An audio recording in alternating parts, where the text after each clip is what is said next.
Hello and welcome to your in-depth weekly horoscope for week commencing the 3rd of April for the Sun or the Ascendant. I'm going to give you some standout details that we can all collectively relate to, but please stay with me. I will then dive deep into each of the 12 zodiac signs from Aries through to Pisces. If you're a returning visitor, thank you so much for joining me once more. If you're new here, it's great to have you with us, and I'd be honoured if you'd subscribe. Please click or tap on the bell notification symbol. This is very much a community, so please share any thoughts you have. I do interact with each one. So as we come into this new week, Mercury, the planet of communication, which rules the sign of Gemini, but also the sign of Virgo, where its influence is much more to do with precision. Its move into Taurus is asking us to grapple with the foundations in our lives, especially the ones to do with everyday finance, I feel. But the second house energy of Taurus is also about how we feel about ourselves, our self-worth and our values.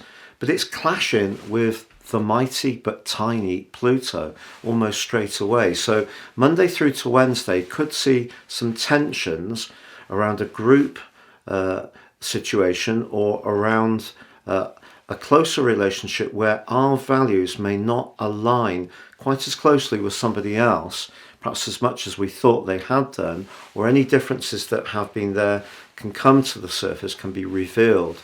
Pluto often keeps things out of sight, so there could be some revelations in this early part of the week.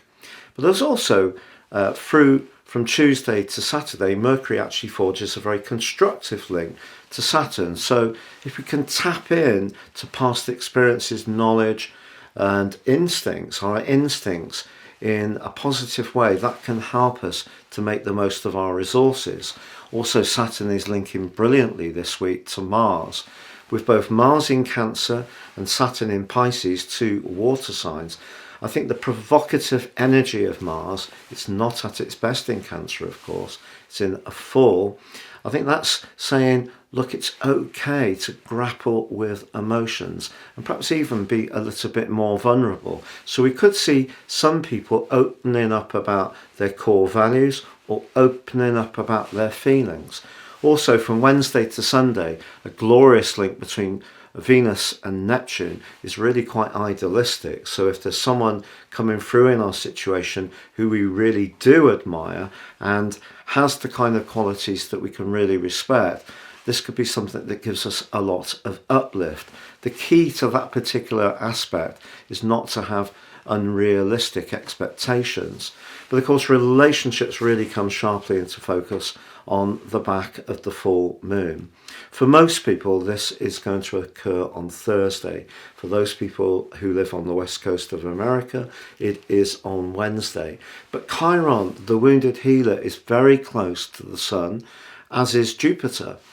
And I feel that there is an opportunity here for all of us to think again about the connections we have, to not necessarily just view things in binary terms of they're with us, they're not with us.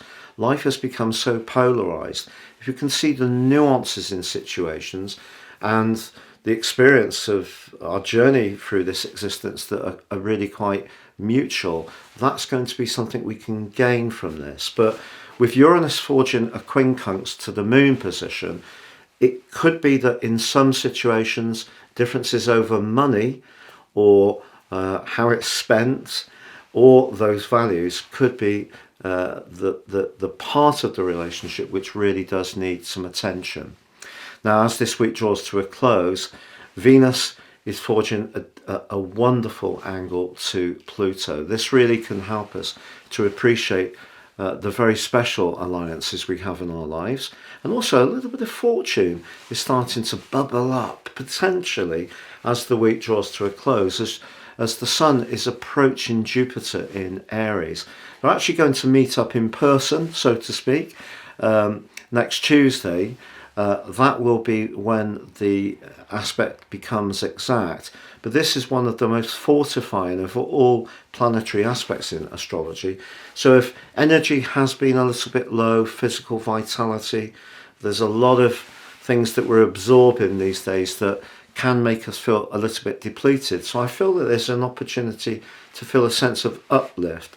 But overall, this is a week which is asking us to engage with feelings and also the reality of our everyday resources and our need for security, and just feed that into how we're thinking about our need to get our own way, very Aries energy, against how we need to collaborate and connect to others, that Libran full moon. Please stay with me now as I dive deep with each of the 12 signs. But if you would like to ascend above this zodiac forecast, if you give me 3 pieces of personal birth data of time, date and place of birth, I can prepare for you your life roadmap report. This can help you to get a much more intimate understanding of the patterns that have played out in your existence so far. And also my special package of 30% off, you can order your 12-month personal forecast. Totally unique to you, just like your life roadmap report.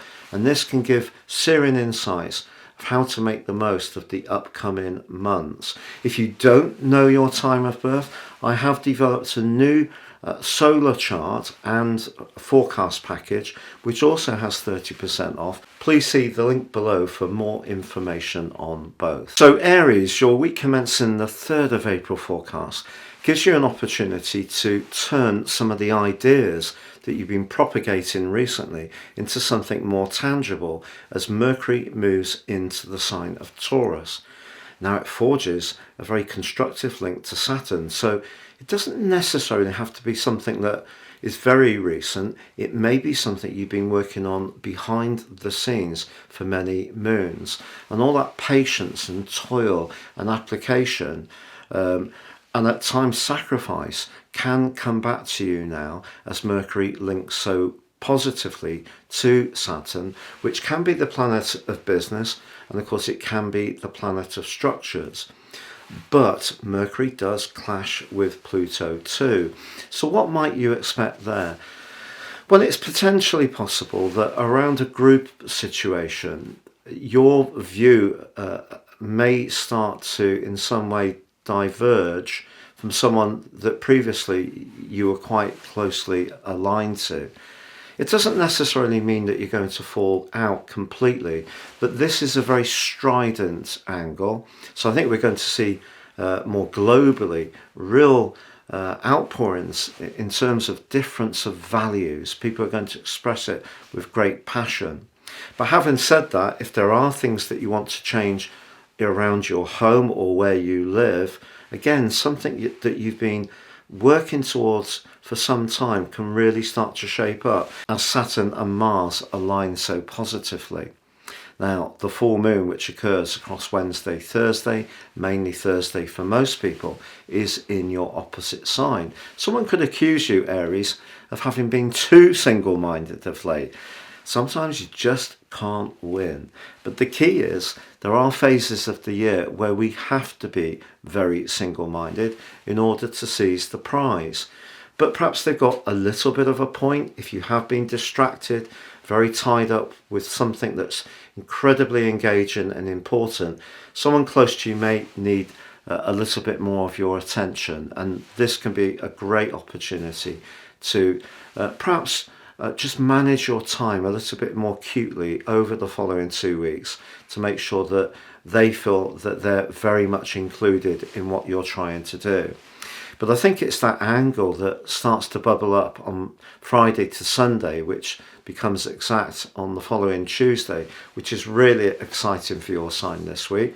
And that, of course, is the Sun in your sign meeting with Jupiter. One of the most uplifting and energizing and invigorating aspects that one can get in astrology. Jupiter obviously can be about good fortune, benevolence, expansion. And the Sun in your sign is very much about taking action and being very self-confident. about not over analysing things. But that is going to become a more difficult challenge for you with the journey of Saturn through your 12th house, and with the doubting Thomas of the zodiac in the 12th house. Yes, that rather shifting and imperceptible but very draining influence of Neptune at times. But I think as you come to the end of this week, if you can sort out that relationship dilemma, there may, as I say, be some kind of group dynamic where you may have to state your case and stick with what you believe. But hopefully you are going to start to see some tangible rewards for all that application you have put in, and that's going to make you feel much more energized, enthusiastic, and perhaps even a little bit more carefree as this week draws to a close.